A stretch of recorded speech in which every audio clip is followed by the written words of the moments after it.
As you wait for a cab outside the airport, people keep staring at you.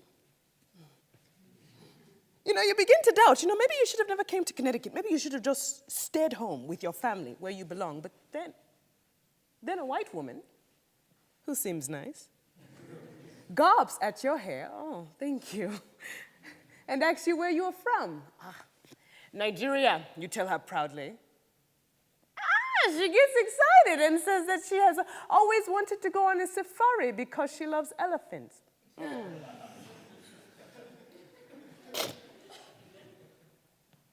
You then remember what your father told you before you got here. These Americans, they're ignorant, so just forgive them. Oh, Papa.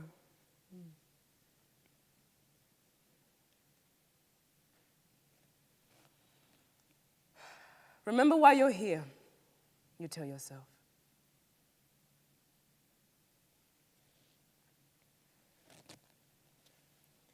The fascination with the African continent has left many Americans to believe that the things they see through media or travel are valid representations of the entire continent. As a response, Americans have begun to co-opt the African existence as a way to prove their understanding of the struggle. However, all struggles are not made equal, especially for immigrants who traveled to this country in search for a better life. Author Chimamanda Ngozi Adichie sheds light on this situation through the narrative of an interracial couple struggling to understand one another, and leads us to question, should we expect immigrants to sacrifice their pride and their very identity for the sake of acceptance? The Thing Around Your Neck by Chimamanda Ngozi Adichie. 2 months after your arrival, you got a job as a waitress.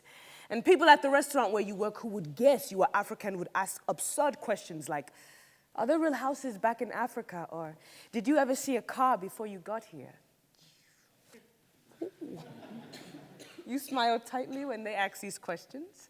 After a while, you became numb to it. So when this white man asked you what African country you were from, you said Nigeria and expected him to say that he donated money to help fight AIDS in Botswana. He asked if you were Yoruba or Igbo.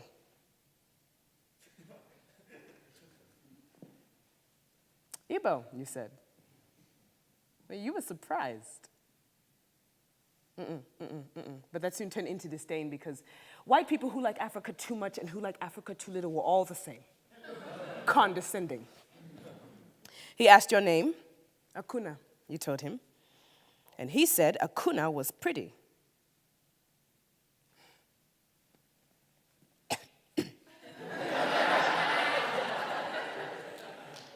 Thank you. After your shift, he asked you if you would go out with him. Now, you were going to say no, but you noticed that the way he looked at you made you very reluctant to walk away. Yes, you told him.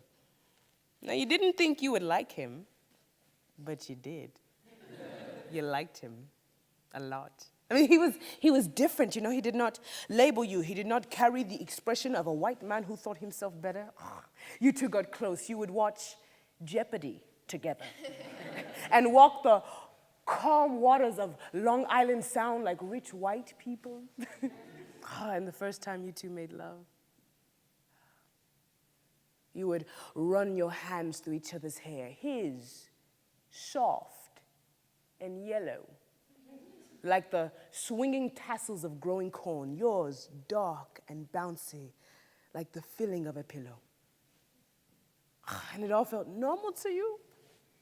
You even told him that you loved him. So a few months into your relationship, he took you to his favorite restaurant and you decided to finally open up to him about why you were really here. You had been fortunate enough to win the American Visa lottery ticket, and this was perfect timing because your father had just become ill and you needed money to pay for his medication and his medical bills and to provide for the family, but before you could finish, the Chinese waitress who had been warming up to him all night interrupts. Again, she hands him the bill and then asks him if he has a girlfriend.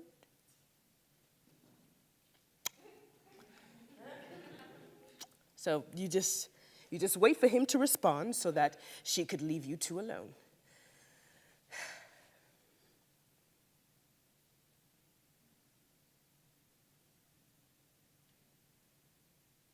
But he says nothing.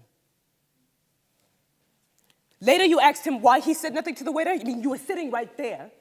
He then announces to you that his parents wanted to meet you. I see. But you felt stupid.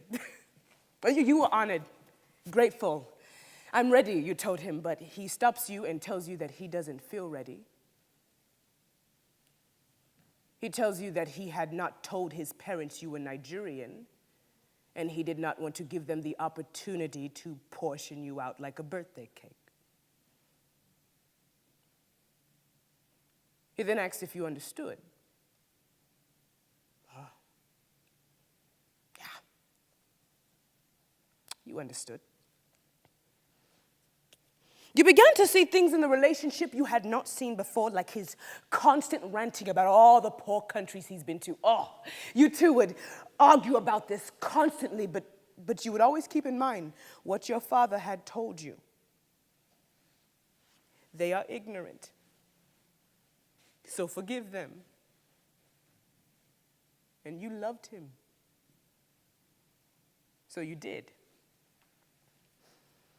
One morning, you checked your mailbox and realized that you got a letter from your mother.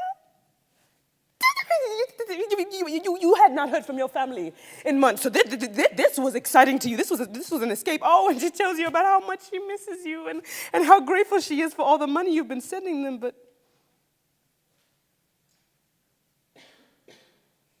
but your father was dead. 5 months now, she wrote.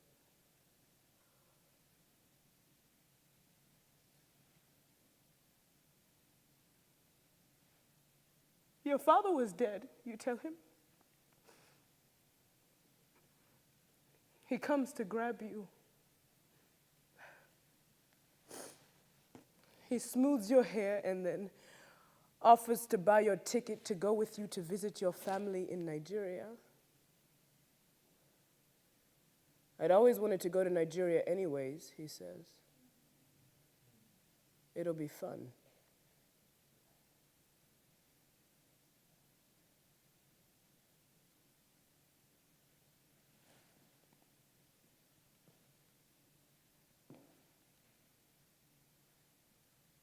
No, you tell him. You did not need him to pay for your ticket.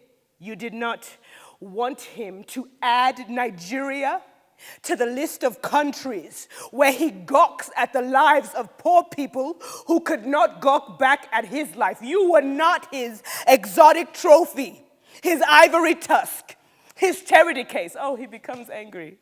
He tells you that he was just trying to help and that you were wrong to call him self-righteous, and you tell him that your father is dead. And he so happened to make this moment about himself now. He might be used to dictating his own life, but you have always been used to accepting what life gave and writing down what life dictated, and you did not need his sympathy. You did not need him because you know that you are stronger than that.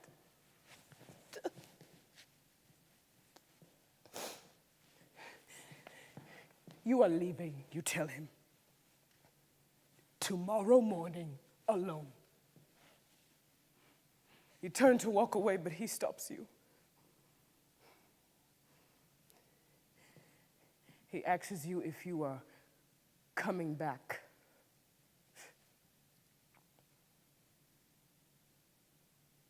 Do you then remember what your father had told you in that moment?